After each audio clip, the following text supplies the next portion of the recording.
기도드리겠습니다. 사랑의 하나님, 감사를 드립니다. 죄와 허물로 인하여 죽었던 저희들을 예수 그리스도 안에서 살려주시고 영원한 생명을 주신 주님을 찬양하며 영광과 존귀와 감사를 올려드립니다. 십자가의 피로써 제사함 받고 용서받아 정결케 된 주의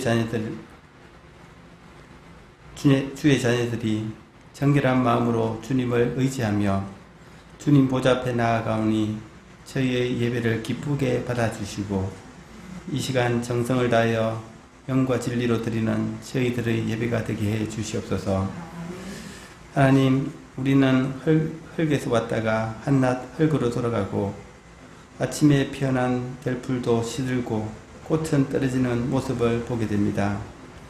오늘도 여기까지 살아온 삶의 여정을 돌아보게 하시어 시기와 질투, 분노와 교만이 이 모든 제약을 예수님 앞에 내려놓고 겸손히 회개할 수 있는 귀한 이 시간 되게 해 주시옵소서.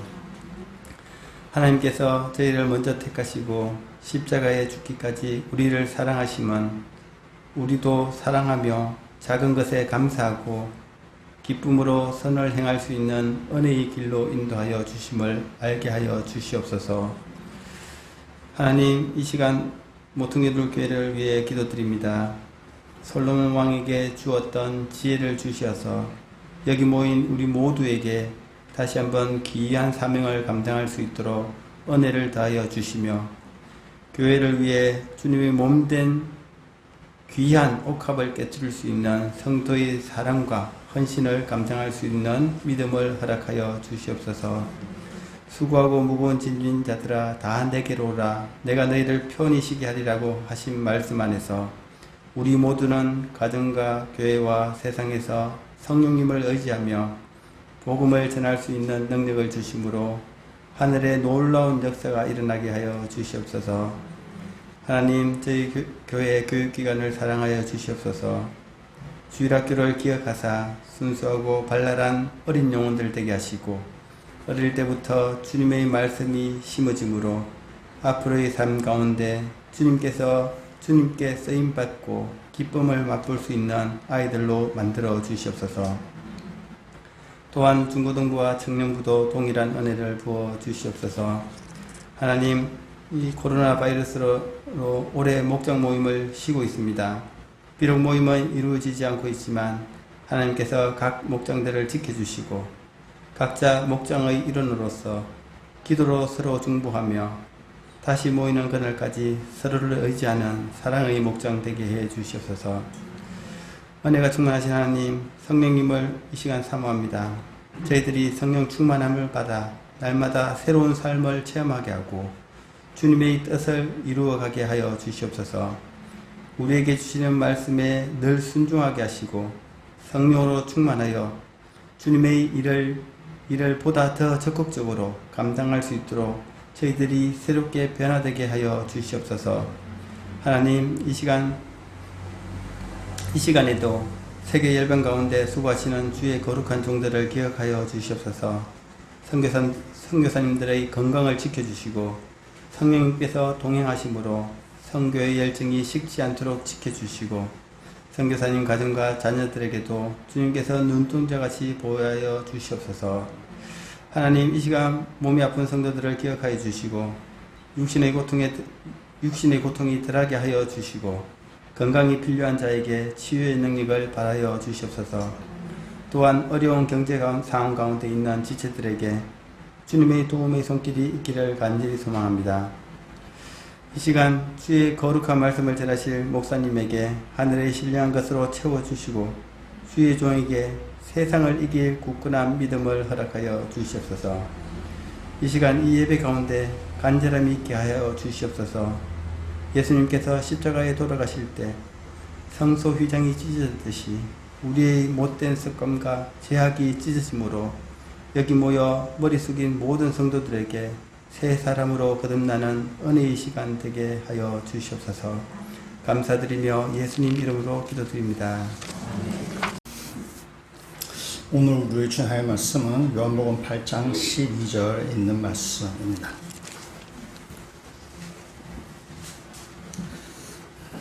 우리 한 절이기 때문에 우리 8장 12절 말씀을 같이 읽도록 하겠습니다.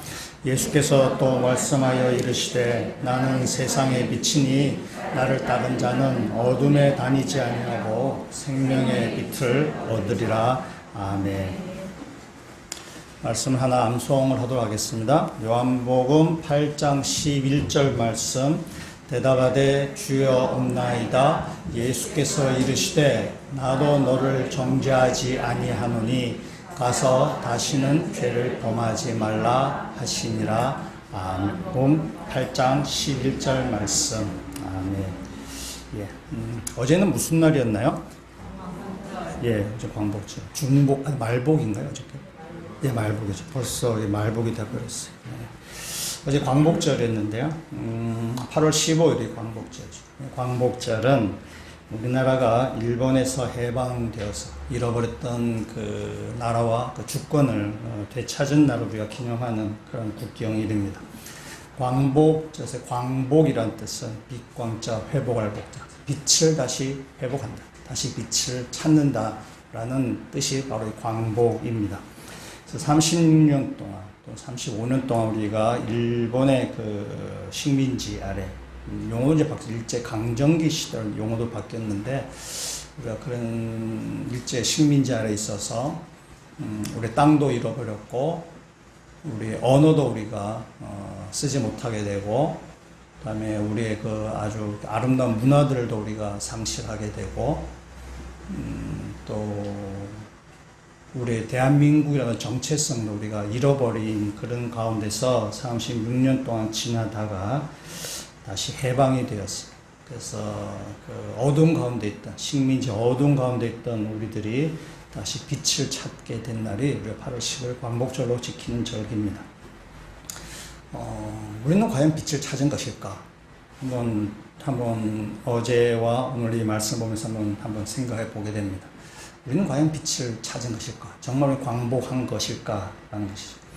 우리는 정치적으로 독립했고, 우리는 자유국가고 주권국가가 되었습니다. 근데, 그럼에도 한 75년 우리가 세월이 흘러가는, 지금 45년부터 75년 세월이 흘렀는데, 우리나라는 지금 이렇게 거의 모든 부분에 있어서 우리 안에서 서로 정치적으로 막 대립하고 이렇게 서로 갈등 가운데 있는 것 같습니다. 아마 땅속에 있는 김구 선생님께서 통탄하지 않을까. 첫째도 대한 독립이고 둘째도 대한 오시되 대한 독립을 하셨던 분이 지금 우리나라가 여러 가지 벌어지는 상황들이 우리가 사는 사이에 뭐 갈등과 서로 그런 것도 있을 수는 있지만 거의 모든 일에 있어서 우리는 정치적으로 굉장히 갈등하고 있고 이념화된 것이 이 나라의 모습이죠.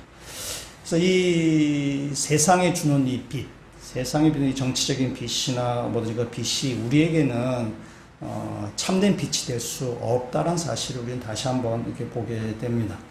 정치적으로는 우리가 독립됐지 모르겠지만 우리 민족과 우리에게 진짜 참된 진리로 가는 빛은 세상의 빛이 줄 수 없다는 사실입니다.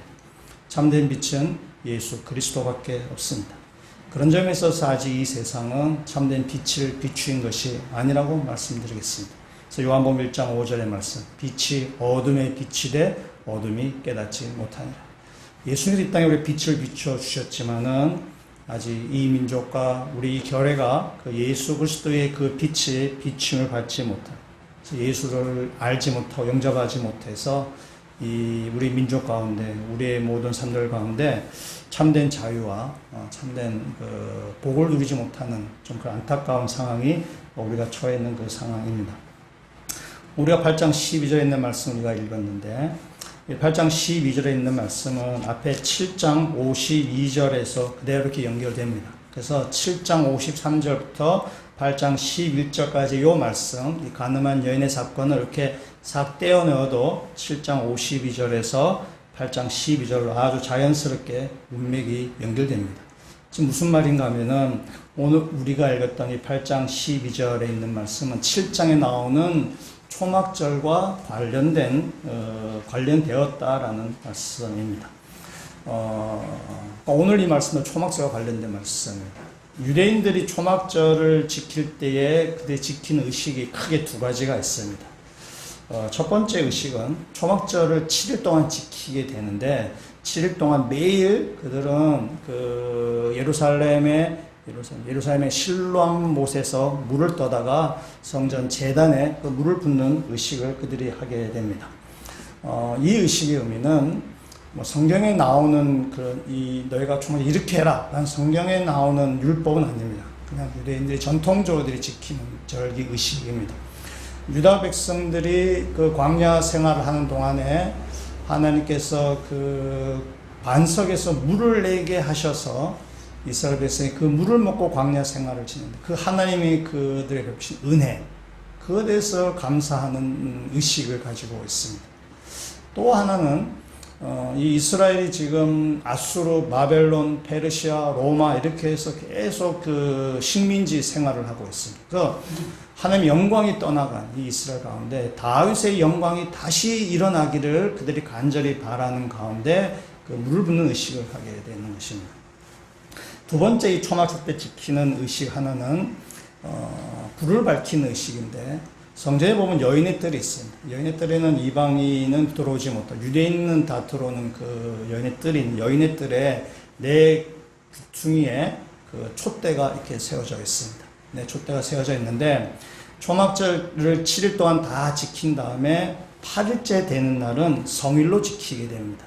이 8일째 되는 날에 그 여인의 뜰에 있는 네 귀퉁이에 있는 그 촛대다가 이렇게 불을 이렇게 밝히게 됩니다. 그 네 모퉁이의 촛대 불을 밝히게 되면은 그 불빛이 예루살렘에 있는 모든 그 집들에게 그 빛을 다 이렇게 비춘다라고 이렇게 얘기하고 있습니다. 그 성전의 그 네 모퉁이에 있는 촛대가 불을 밝힌다 해서 예루살렘에 있는 모든 가정 가운데 빛이 비춘다는 건 좀 과장법이죠. 그렇게 되기는 어려울 것입니다. 그러나 거기서 하는 의미는 우리가 충분히 알 수 있습니다. 이스라엘 백성들이 광야 생활할 동안에 하나님께서 불기둥과 구름 기둥으로 이스라엘 백성을 광야에서 인도해 가셨어요. 그래서 그들이 그 초막절 때 불을 밝힘을 통해서 광야 생활 동안에 하나님이 이스라엘 백성을 보호하신, 인도하신 그 은혜를 그들이 기리는 절기입니다. 또 하나는 이스라엘 백성이 그 광야 생활을 하기 전에 시내산에서 하나님의 그 영광의 광채 가운데 율법을 받은 적이 있습니다. 율법을 받았습니다. 율법을 받아서 그 이 율법이 온 세상에 이렇게 비추어서 이 흑암 가운데 있는 이 세상 가운데 하나님을 아는 지식이 가득하게 채워지기를 바라는 그런 의미를 그것도 이렇게 불 비춤을 통해서 그 의미를 담고 있습니다. 그래서 이 초막절에는 크게 이 두 가지 의식을 유대인들이 행하게 됩니다. 이 의식을 행할 때에 초막절이 끝나는 제 8일째 되는 날 성일을 지킬 때에 예수님께서 자신은 세상의 빛이다 라고 지금 선언하시는 것입니다. 8장 12절에 있는 말씀을 다시 한번 읽어보도록 하겠습니다. 예수께서 또 말씀하여 이르시되 나는 세상의 빛이니 나를 따른 자는 어둠에 다니지 아니하고 생명의 빛을 얻으리라. 아멘. 그래서 이 초막절이 끝나는 제 8일째 되는 날 예수님께서 나는 세상의 빛이다. 나를 따른 자는 어둠에 거하지 아니하고 생명의 빛을 얻으리라고 하는 예수님 자신이 생명의 빛인 것을 지금 선언하신 것입니다. 그래서 유대인들에게 너희가 초막절에 이런 뭐 너희가 물을 붓고 뭐 이렇게 촛대에 불을 밝히는데 그런 의미가 예수 그리스도에 의해서 있다라는 그 의미가 바로 예수 그리스도라는 사실을 주님은 지금 밝히고 있습니다. 오늘 이 말씀 우리 8장 12절에 있는 말씀, 그러니까 이번 주간에 우리가 암송 구절을 했는데 뭐 선택의 없습니다. 한 절 설교하기 때문에 그래서 8장 12절에서 한 주 동안에 여러분이 잘 암송을 하시면 좋겠습니다. 이 말씀을 가지고 이 말씀의 세 가지 의미를 한번 우리가 보고자 합니다. 첫 번째는 세상은 어둠이라는 사실입니다. 우리가 이제 여러분이나 저나 이제 나이가 이제 꽤 들었잖아요. 꽤 들어서 지금 우리가 이 자리에 이렇게 우리가 뭐 가정이나 직장이나 여러분들 사회에서 어느 정도 이렇게 지위를 가지고 계시는데 여러분이 지금 누리고 있는 그 자리, 여러분 누리고 있는 그 상황에 대해서 여러분은 내가 꿈꾸던 자리야. 내가 이렇게 내가 꿈에도 그리던 내가 이상적으로 생각했던 자리에 여러분 있다라고 말씀하실 수 있을까요? 그렇게 말씀할 사람은 거의 없을 것입니다. 내가 이제부터 꿈꾸던 내가 나 이렇게 살아야지 라고 해서 했는데 마치 그걸 다 이루어서 이보다 더 좋을 수 없다 라고 이렇게 만족하는 사람은 아무도 없을 것입니다. 거의 없을 것입니다. 그건 왜냐하면은 우리가 일단 게을리기도 하고 우리가 게을리기도 하지만은 그러나 설사 우리가 뜻이 있고 의지가 있다 치더라도 우리의 뜻과 의지와 상관없이 인생이 그렇게 풀려가기 때문에 그런 경우들이 있습니다. 나 바깥의 요인들에 의해서 내 안에 게으름도 있지만은 내 바깥의 다른 요인들에 의해서 내가 원치 않게 여기까지 오게 되는 경우도 있고, 그래서 내가 있는 자리에 대해서 만족하는 사람은 거의 없습니다. 설사 내가 꿈꾸고 내가 이상했던 그 어떤 그 자리에 그 인생을 내가 살았다 치더라도 만족하는 사람은 거의 없을 것입니다. 우리나라에서 최고의 권력을 가진 사람이나 또 우리에서 가장 돈을 많이 버는 재벌이나 또 공부를 많이 해서 아주 최고의 어떤 학식을 가진 학자나 그 누구라도 만족하는 사람은 거의 없습니다. 우리는 내 상황에 대해서 만족함이 없는 거죠. 그래서 만족함이 없는 인생은 항상 어둠의 그림자에 놓여 있게 됩니다. 그래서 만족하지 않기 때문에 불만족이라는 거죠. 불만족하고 그것이 불평으로 또는 다른 방향으로 우리 안에서 이렇게 툭툭 튀어나오게 됩니다. 1977년 7월 13일 날 저녁 9시 30분경에 미국 뉴욕시에 정전이 발생했습니다. 저녁 시간에 있기 때문에 집으로 돌아가던 사람들이 지하철에 다 갇혀 있게 되었고, 엘리베이터, 병원 응급실, 관공서, 공항 모든 것이 다 이렇게 전력 공급이 멈춤을 통해서 모든 것이 다 이렇게 중지가 되어버린 그런 상황입니다. 25시간 동안 암흑이었습니다. 꼬박 하루 동안 그 뉴욕시가 흑암에 갇혀 있게 되었습니다. 여러분, 대도시에 정전이 발생해서 꼬박 하루 동안 흑암이 가득해 있는 상황이 된다면은 여러분, 대도시에 어떤 일이 발생하겠습니까? 여러분이 생각하는 그 상황이 그대로 벌어지는 거죠. 거리에 많은 상점들이 습격을 당했고 물건들이 약탈당했습니다. 도시가 이제 무질서해지게 되죠. 무질서해지게 되니까 평범한 사람들조차도 이렇게 범죄를 저지르게 됩니다. 그래서 방화, 약탈, 강도, 온갖 범죄가 발생해서 도시가 아주 혼란스럽게 되었습니다. 그래서 하룻밤 사이에 1000건이 넘는 화재가 발생했고 1600여 개의 상점들이 습격을 당했고 3776명이 체포되었습니다. 역사상 가장 많은 사람이 체포된 사건이라고 합니다. 그 체포한 과정에서 150여 명의 경찰들도 폭행을 당했습니다. 하룻밤 사이에 벌어집니다. 하룻밤 사이에 어둠이 생겼을 때에 그 도시가 완전히 혼란스러운 무질서한 상태가 되어버렸습니다. 어둠이 지배하는 사회는 평화가 있을 수 없습니다. 어둠이 지배할 때에 삶의 악한 본성이 이렇게 드러나게 되는 것입니다.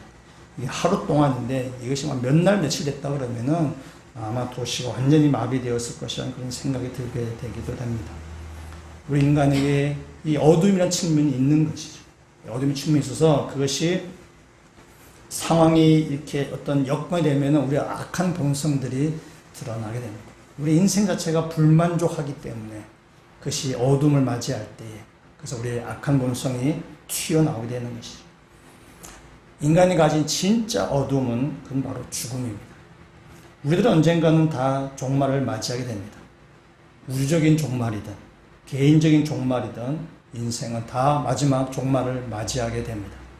마지막 종말을 피할 사람은 한 사람도 없습니다. 이 종말은 죽음이고 죽음은 끝이 아니라 죽음 뒤에는 심판이 있습니다. 세상 사람들은 죽음이 다다, 이 끝이다 라고 생각하고 심판이 있다는 사실을 인정하지 않으려고 합니다. 그러나 성경은 심판이 있다라고 성경 분명하게 말하고 있습니다. 히브리서 9장 27절에 이렇게 이야기하고 있습니다. 한 번 죽는 것은 사람에게 정해진 것이요 그 후에는 심판이 있으리. 우리 모든 사람은 다 개인적인 종말이든 우주적인 종말이든 다 종말을 맞이하게 됩니다. 다 죽음을 맞이하게 됩니다. 근데 그럴 끝이 아니라 죽음 뒤에 심판이 있다는 사실입니다. 세상 사람들이 심판을 인정하든 인정하지 않든 심판은 있습니다. 우리가 이 땅에 여러 가지 법칙들이 있습니다. 그 중에 만유인력의 법칙이 있습니다. 만유인력의 법칙은 우리 눈에 보이지 않습니다. 그 땅 현상들은 보여요. 물에 떨어지는 그런 현상들은 보이지만 그 법칙이 우리 눈에는 보이진 않습니다. 눈에 보이지 않는다 그래가지고 법칙이 없는 것이 아닙니다. 내가 인정하든 인정하지 않든 만유인력의 법칙은 존재하는 것입니다. 눈에 보이지 않는다 그래가지고 내가 육상 빌딩 올라가서 떨어지면은 그건 최소한 사망입니다. 내가 법칙을 인정하든 인정하지 않든 이 세상의 법칙은 그 작용하고 만유인력 법칙은 작용하고 있다는 것입니다. 사람들이 죽음 뒤에 심판이 있다는 사실을 인정하든 인정하지 않든 그 심판은 마지막 날 심판이 있다라고 성경은 이야기하고 있습니다. 인생에서의 죽음, 그 죽음 뒤에 있는 심판, 이거보다 더 큰 어둠은 없습니다. 인간의 모든 불행이 여기서 시작되는 것입니다. 우리의 죽음과 심판이 있기 때문에 여기에서부터 벗어나고 사람들이 애를 쓰지만은 세상에 어떠한 빛도 이 어둠에서 죽음에서 우리를 구원해낼 수는 없다는 사실입니다. 우리의 인생 자체가 큰 어두운 가운데 우리는 잡혀져 있습니다.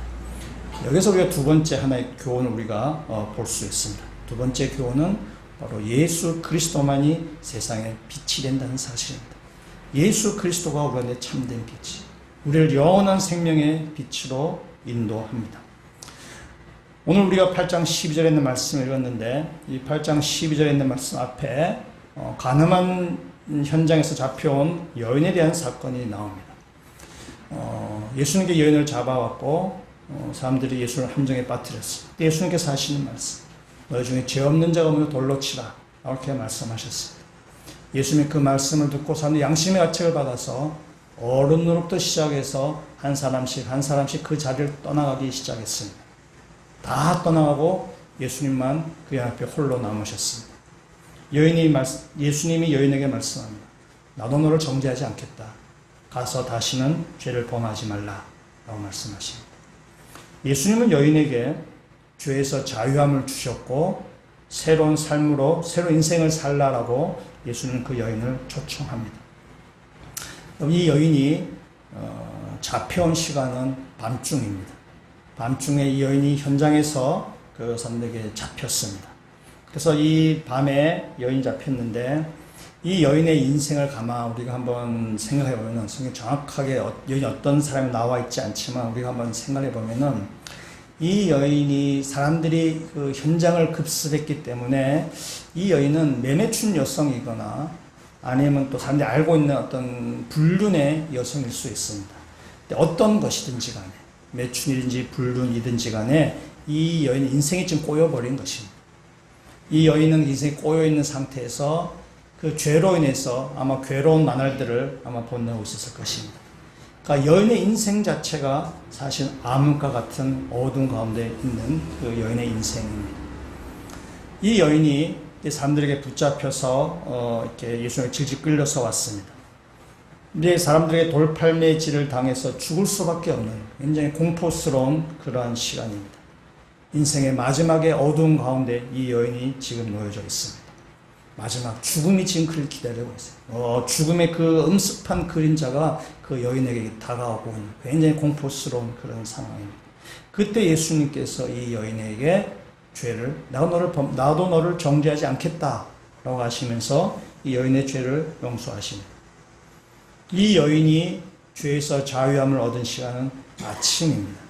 아침에 예수님 성전에 계실 때에 사람들이 여인을 예수님께 끌고 왔습니다.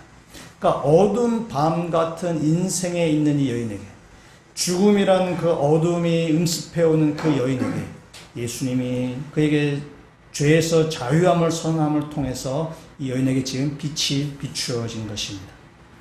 예수님이 어둠에 있는 여인에게 빛을 비춰서 이 여인을 광명으로, 새로운 인생으로 초청하고 새로운 인생으로, 광명의 세계로 나아가게 하셨습니다.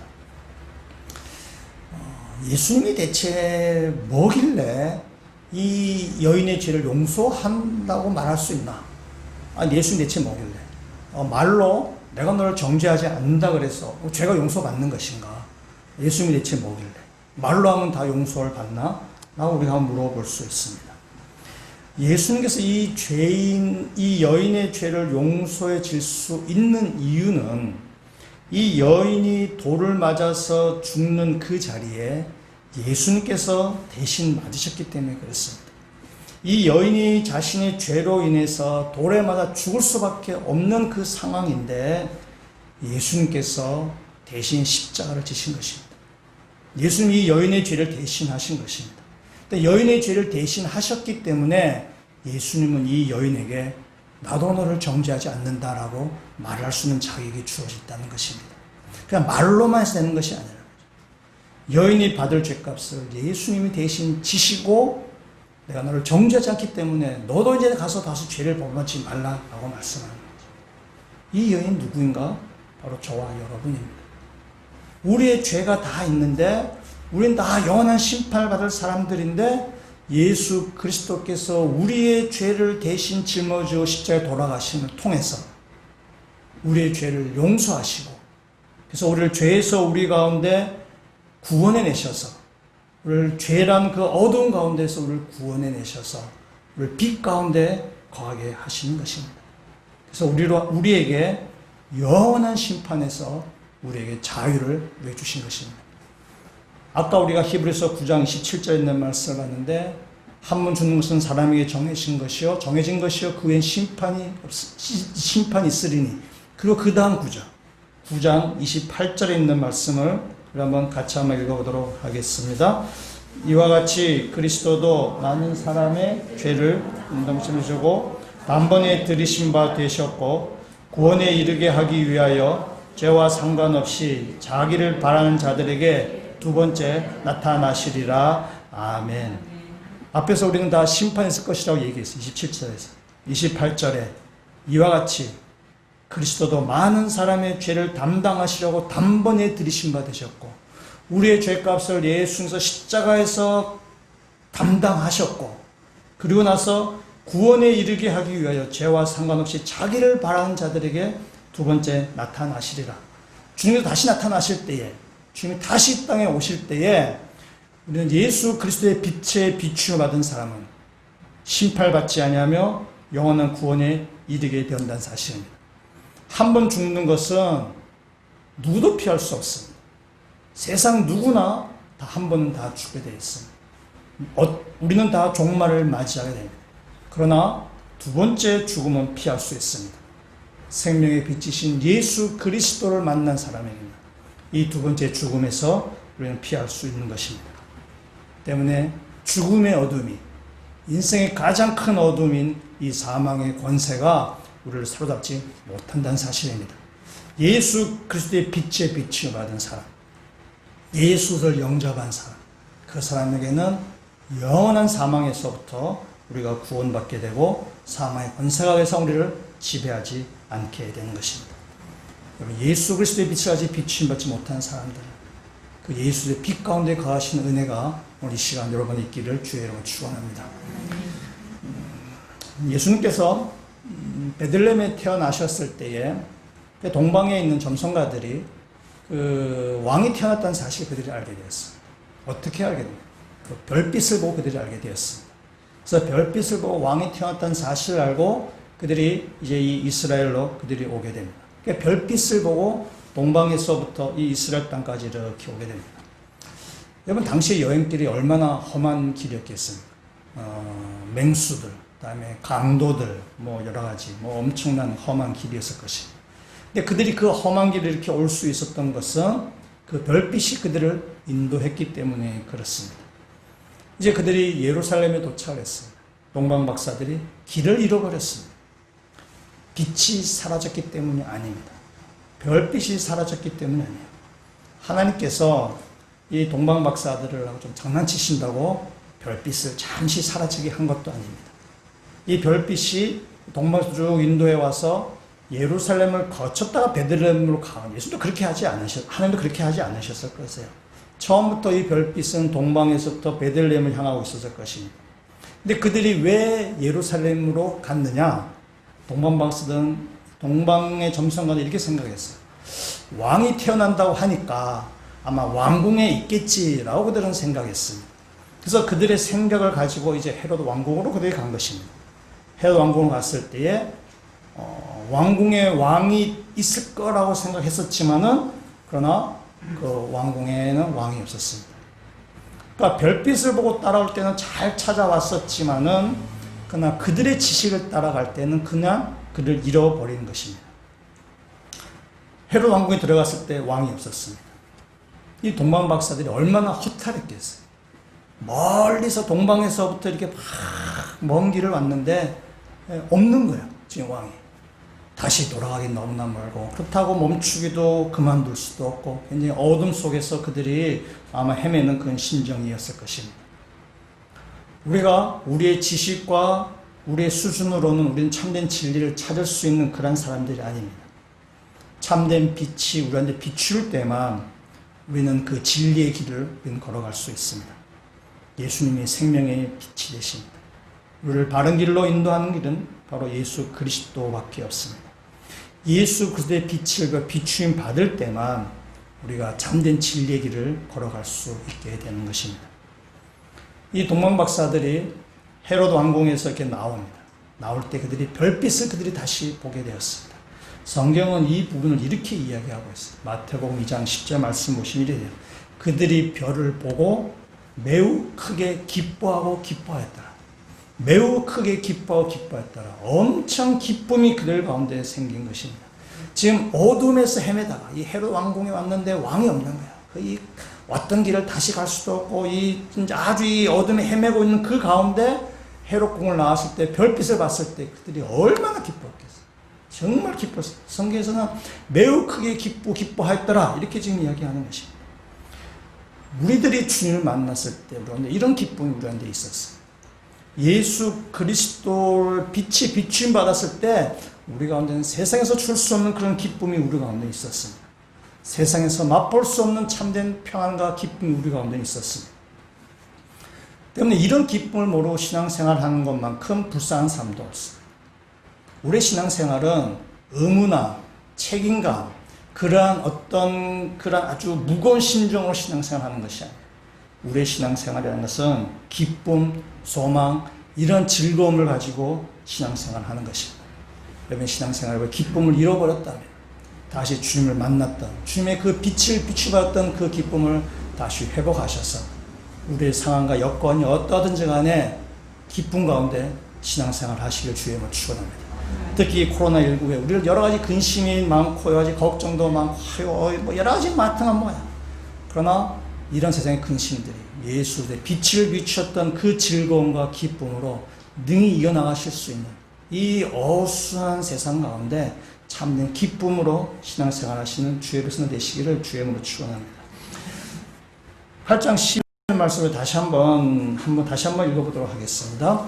예수께서 또 말씀하여 이르시되 나는 세상의 빛이니 나를 따른 자는 어둠에 거하지 아니하고 생명의 빛을 얻으리라. 아멘.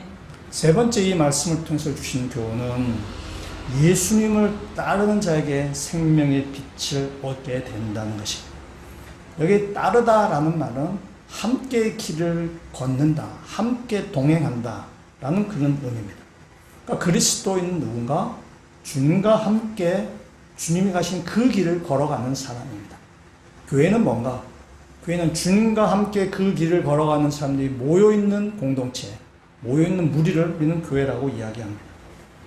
이 말을 뒤집어서 이야기해보면 이렇게 되죠. 주님의 길을 걸어가지 않으면 그리스도인이라고 말할 수 없습니다. 본인은 그리스도인이라고 아무리 말한다 치더라도 예수님과 전혀 다른 길을 걸어간다면 그리스도라고 말할 수 없습니다. 나는 그리스도라고 하는데 주님이 아니다라고 얘기하면 이건 진짜 큰일이에요. 교회가 주님의 길을 걸어가시지 않는다고 하면은 교회라고 말할 수 없습니다. 우리들이 아무리 교회라고 주장을 해도 교회 건물도 아름답게 짓고 시설도 잘 갖추고 교회 간판도 근사하게 걸어놓다 치더라도 예수님께서 교회가 아니라고 하면 그건 예산 일이 아닙니다.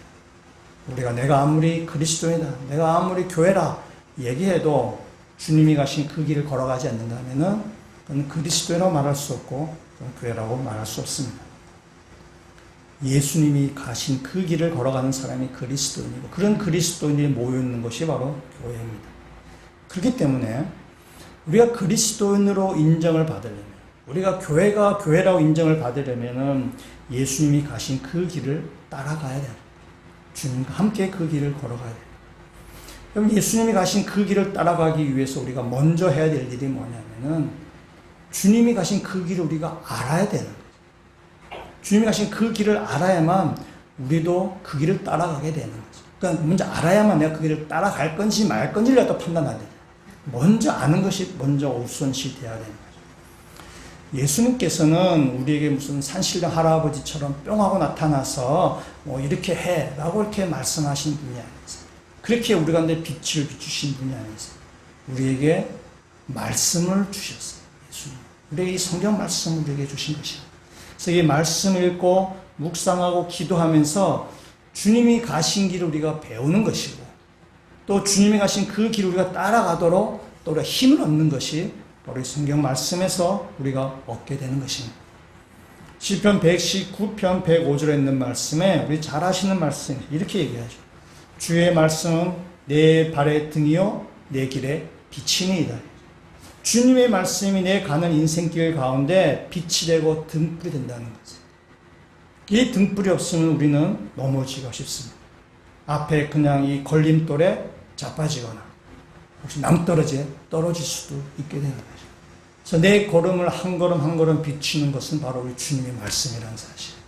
이 말씀 우리의 등불로 빛을 삼아서 우리가 길을 걸어갈 때, 우리 인생길을 걸어갈 때에 주님께서 우리를 안전하게 목적지까지를 인도해 가시게 되는 것입니다. 일주일에 우리가 한 성경을 한 구절씩 암송하자고 하는데 여러분 잘 하시나요? 목사님 아무리 뭐 암송하자고 나는 내 길을 간다. 난 여러분의 길을 가는 거죠. 목사님 뭐 한 구절 갖고 뭐 그럽니까? 그 한 구절 뺄 수도 있는 거지. 막 사소하게 인생을 사나이가 하나 갖고 그러니까. 그럼 여러분 매일 말씀 묵상하고 말씀 우리가 기도하자라고 얘기하는데 그건 잘하고 계시나요? 하나의 말씀을 내 발에 등이요 불빛으로 인정하면서 매일말 묵상하고 기도하는 여러분 삶을 사시나요? 여러분 코로나19 사태가 되면 아마 여러분의 말씀 묵상하고 기도하는 그것이 습관이 되어 있지 않냐면은 이런 시대 가운데 우리 신앙을 지켜내기가 만만치 않을 것입니다. 지금까지 교회에 와서 신앙생활 신앙생활 한 것처럼 그렇게 우리가 착시 현상을 가질 수 있지만은 만약 교회가 잘 모이지 못하거나 또 이런 어떤 뭐 이렇게 모임이 굉장히 되면은 각자 도생할 수밖에 없어요. 말씀 묵상하고 기도하는 그 힘, 그 능력을 키워내가지 않냐면은 이런 시대에 우리가 믿음을 지켜나갈 수 없다는 사실입니다. 여러분 우리들이 하는 말들, 여러분 생각들을 잘 한번 여러분 점검해 보시죠. 난 정말 하나님의 말씀에 사로잡혀 있는 사람인가? 하나의 말씀보다 세상이라도 관심이 많은 것은 아닌지. 지금 뭐 부동산 시장이 어떻느니, 뭐 코로나19가 어떤지에 대해서 뭐 여러 가지 뭐 많이 관심을 가지고 있고, 뭐 드라마나 정치나 스포츠나 연애나 세상에 대한 아주 촉각이 곤두세워져 있지만, 세상에 대한 말 안 해도 세상을 잘 묵상하고 세상에 대해서 많이 준비하고 있지만, 그건 다 여러분이 길을 가는 것입니다.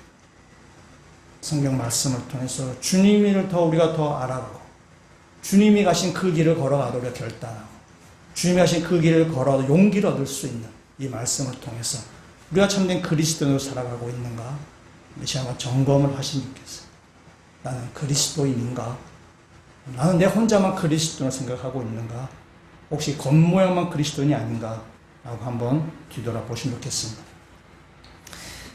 그러면 16세기 종교개혁이 일어났을 때에 깔뱅이 제네바에서 목회를 하게 됩니다. 깔뱅이 원에서 제네바에서 목회한 것은 아니고 그 상황이 그렇게 돼서 깔뱅이 그 제네바에서 목회를 하게 됐습니다. 깔뱅이 제네바에서 그 목회를 하면서 깔뱅이의 목표가 있었습니다. 이 제네바 도시를 하나님이 거룩한 도시로 만들겠다는 것이 그의 목표였습니다. 그래서 제네바 도시의 모토를 어둠 후의 빛이라고 그들은 정했습니다. 그래서 빛 대신 예수 그리스도를 통해서 사람들에게 그 빛을 비추어서 사람들이 어둠을 쫓아내자라고 생각을 했습니다.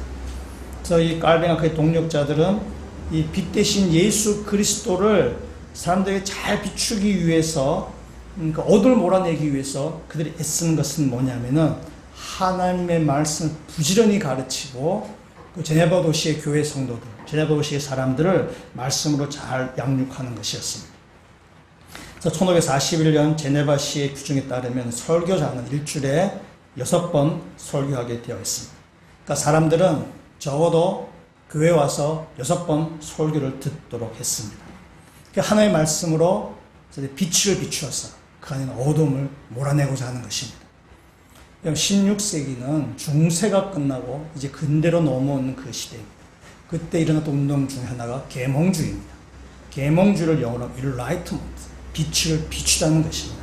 계몽주의의 목표는 뭐냐면은 중세의 그 하나님만 쫓았던 그 아주 이렇게 무지몽매한 사람들에게 이성의 빛을 비추어서 그 사람들을 계몽해서 좀 사람들을 이렇게 바른 길로 인도하자는 것이 바로 계몽주의의 그들의 목표였습니다. 그래서 그들은 책을 출간하고 백과사전을 만들고 또 과학적인 지식을 그들은 사람들에게 전파하며, 그래서 그때 보면은 발견도 많이 하고 발명도 많이 하고 항해술이 발달해서 저 남미, 미국 신대륙도 발견하고 막 그랬습니다. 굉장히 과학적인 지식이 많이 일어났습니다. 계몽주의 이후에 그것이 막 그렇잖아요. 그럼 계몽주의 결과가 뭐냐면요, 1차 대전, 2차 세계대전입니다. 사람이 이성을 막 숭상하고 이성을 쫓아가고 이성의 비춤을 받아서 쫓아가는데 그 결과는 서로 전쟁인 거죠. 파멸이라는 거죠. 그래서 결국 이성놀이 믿을 게 못 된다 해서 지금은 우리가 무슨 시대야? 포스트 모던이죠. 이성이 아니라 감성을 쫓아가는 시대가 지금 되는 것입니다. 당시 16세기에 이 사람들은 이성의 빛을 비추려고 했지만은 그러나 그것이 실패로 돌아간 것이고, 깔뱅은 이성의 빛이 아니라 하나님의 말씀을 이든 제대로 비추어서 이 사람들을 어둠에서 그걸 구원해내자라고 하는 것이고, 제네바시를 그렇게 만들려고 했습니다. 당시에 깔뱅이 목회했던 제네바 도시는 범죄가 없는 깨끗한 도시가 되었습니다. 이성의 빛이 우리를 밝은 길로 인도하는 것이 아니라 하나님의 말씀이 우리를 밝은 길로 인도해 내간다는 사실입니다. 여러분, 우리 삶에 있어서도 우리가 말씀을 듣고 말씀을 묵상하고 말씀이 내 인생에 등불되고 빛이 되는 삶을 사셔서 우리 인생을 어둠을 몰아내고 밝은 길을 걸어가시는 주의 백성들 되셨으면 좋겠습니다. 햇빛이 우리 인생에 좋다는 것은 우리 다 알고 계십니다. 햇빛이 들지 않으면 곰팡이가 피고 음습합니다. 집도 해가 잘 드는 남양집이 다른 집들에 비해서 비쌉니다. 우리 사람의 신체도 햇빛을 봐야만 멜라토닌이라는 호르몬이 나와서 우리 몸을 건강하게 만듭니다. 그럼 햇빛을 잘 쐬지 않으면 우울증에 걸릴 확률도 높아집니다. 햇빛을 잘 쐬면 우리 면역력도 높아집니다. 그럼 코로나19 시대 때에 우리가 면역력을 키우는 게 상당히 중요해요. 우리는 언제든지 그 세균에 노출되었기 때문에 면역력이 커지면 그 세균이나 바이러스를 이겨낼 수 있는 것입니다.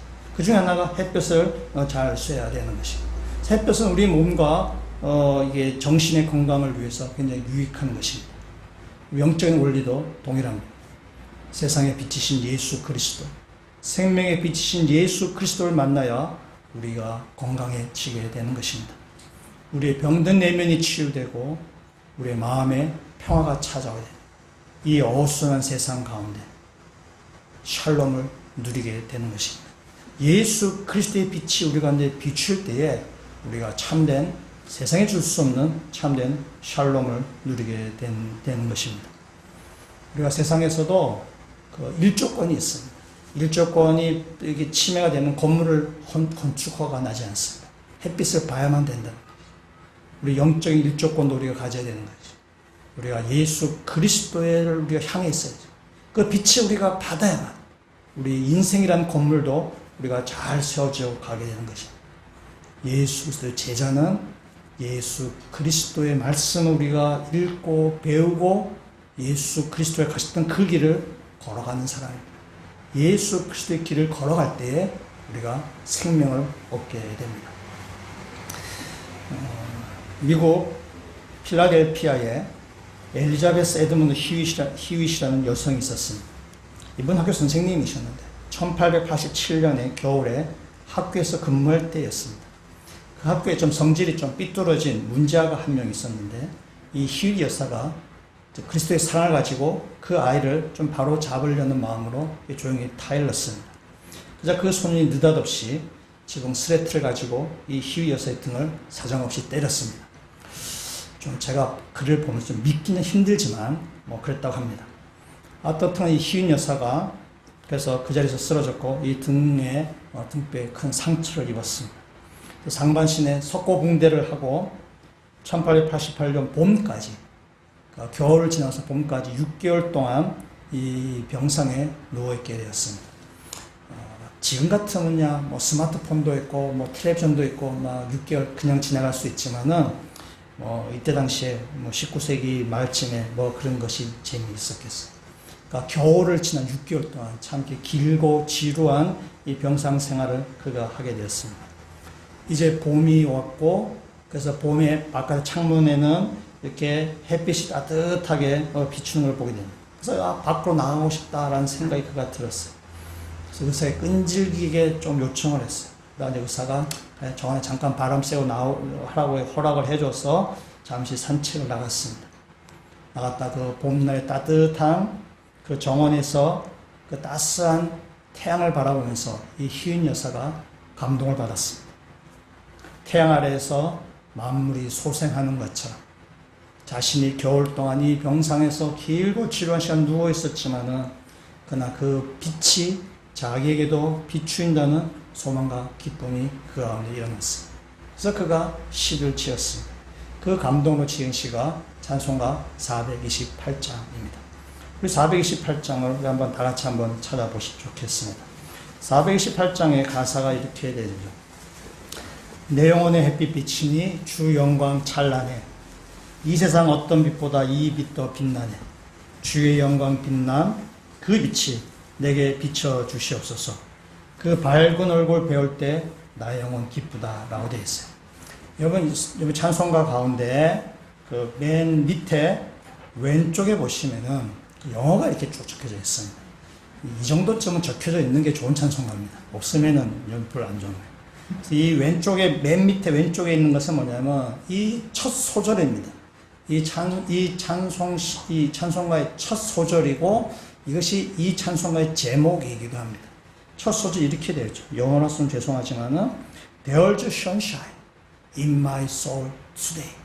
오늘 나의 영혼에 빛이 있습니다. 다른 번역에는 There's springtime in my soul today. 오늘 나의 영혼에 봄빛이 비춰주고 있습니다. 라고 이 히윗 여사가 시를 지은 것입니다. 그것이 바로 이 428장입니다.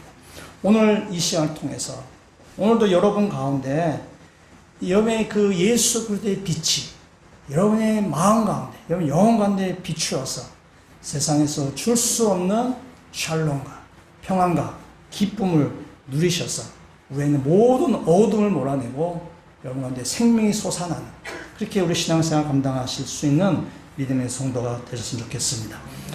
찬송 같이 부를 텐데 막 크게 부르고 싶지만 저 찬송을 좀 굉장히 크게 부르는 그런 사람인데 코로나 때문에 크게 부르지 못하지만은 우리의 마음을 담아서 이 찬송에 정말 그 하나님의 그 생명의 빛이 우리 가운데 비춰지기를 바라는 그런 간절한 마음을 담고 우리 찬송가 428장 같이 한번 보도록 하겠습니다.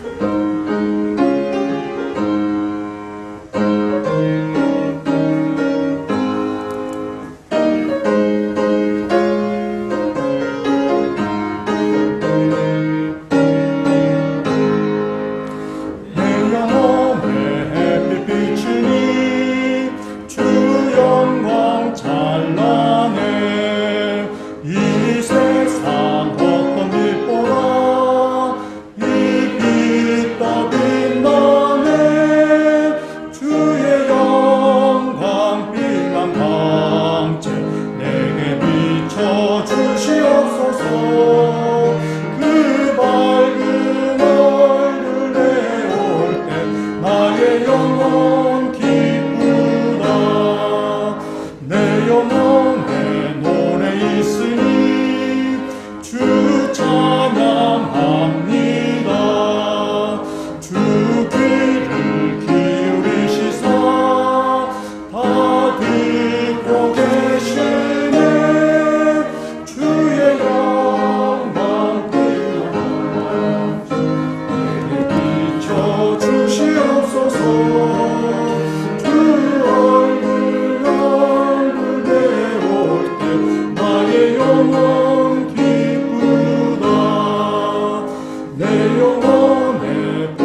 내 영혼의 희망이 있고 그 소망 넘치네. 주 예수 복을 주시고 또 내려주시네. 주의 영광 빛난 광채 내게 비춰 주시옵소서.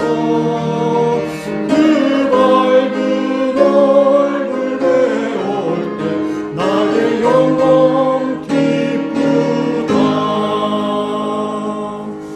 아멘. 같이 기도드리시겠습니다.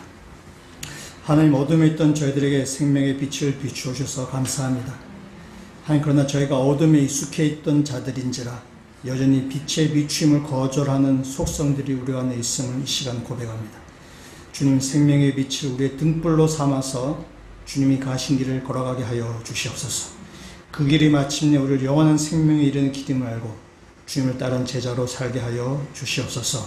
하나님, 우리 안에 모든 어둠이 다 몰아내며 우리 안에 찬란한 그 예수 그리스도의 빛 가운데 우리를 비추게 하여 주셔서 그 예수 그리스도의 빛으로 인해서 참된 기쁨과 평강과 즐거움과 복을 누릴 수 있는 모든 믿음의 성도가 되게 저희들 인도하여 주시옵소서. 시간도 주의 사는 백성들이 주님의 은혜에 감사해서 예물 드렸습니다. 저는 한 주간 동안 우리의 삶 가운데 간사하셨던 그 주님의 은혜 예물 드렸사오니 이 예물이 주의 나라의 귀하게 쓰임받게 하여 주시고 또 예물된 주의 모든 백성들 가운데도 한량없는 하늘 충만한 은혜가 날마다 가득 채워지는 주의 백성들 되게 하여 주시옵소서. 예수 그리스도 이름으로 기도합니다. 아멘.